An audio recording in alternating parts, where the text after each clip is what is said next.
I've always had a passion for animals, and as a prosecutor, even when I first started in the courthouse when I was very young, animals were everything to me. I rescued animals on the way to courthouses. I brought animals into courthouses. More than once had animals sitting on my lap in courtrooms with judges wondering why everybody's giggling because the judge can't see the dog that's sitting on my lap that's mangy and was found in the street. But through the first half of my career, starting in 1979, the idea of prosecuting anybody for animal cruelty was pretty much unheard of.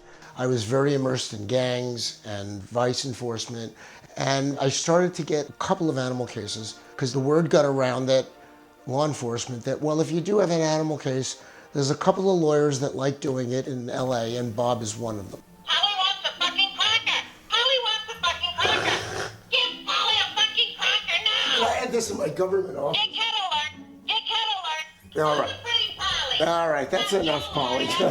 I got a case, and I did this 4-week trial about terrible horse abuse. And afterwards, I wasn't feeling very well.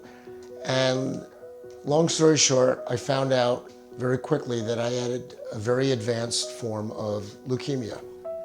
When I found out that I had 9 months to live, I was in shock, and we searched for a drug that would work.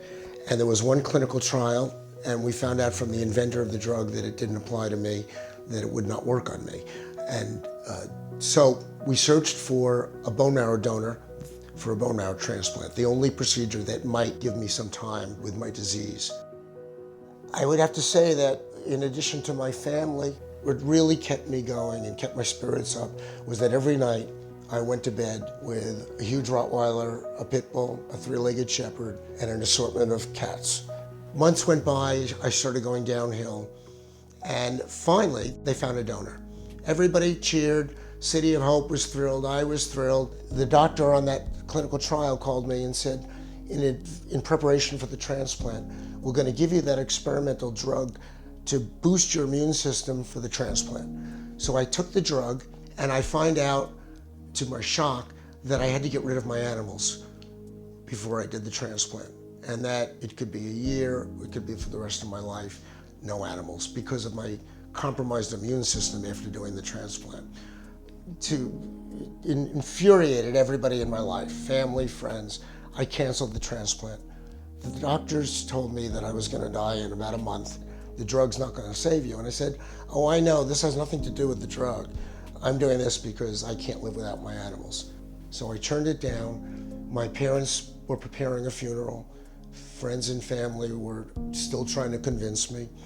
And then there was a turnaround. I got a little bit better, sicker, better, a little bit better. Every month, I got a little bit better. And then after about 4 months, my blood levels actually returned to normal. And the reality is that that was 16 years ago.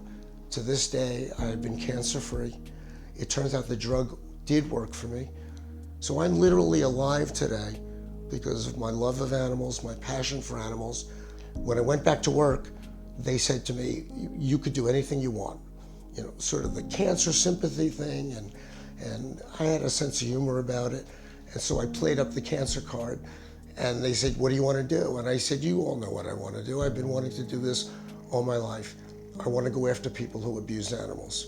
And they said, fine. I'm very proud that one of the first things I took on was the problem of evidence animals, like pit bulls that were used in dogfighting, would be put into the local city shelter and sit in a cage for literally a year or two, waiting for the case to be over, while the defendants are free on bail. And then when the case is over, we're killing them. This was insane. And I had to fight to change that policy. I changed the policy of killing evidence animals, and I drafted procedures so that now evidence animals are in the shelter for a couple of weeks, and then they're fostered out or adopted out. They don't sit there anymore.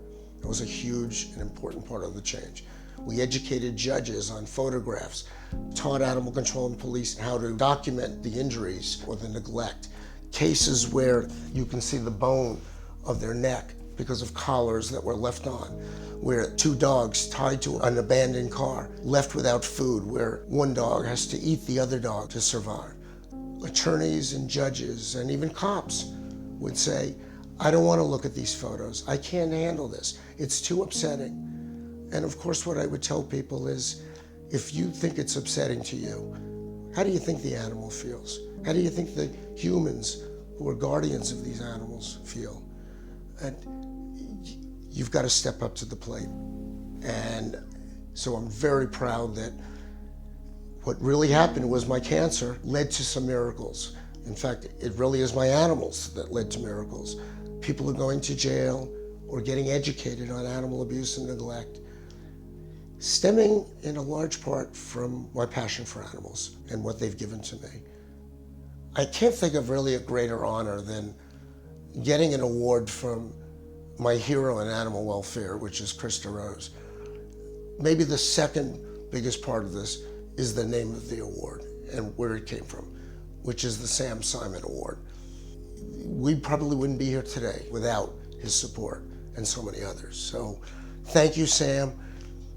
I'm sure you're listening to us and proud of what we're doing and just saying, do more, and we will. We're going to do a lot more.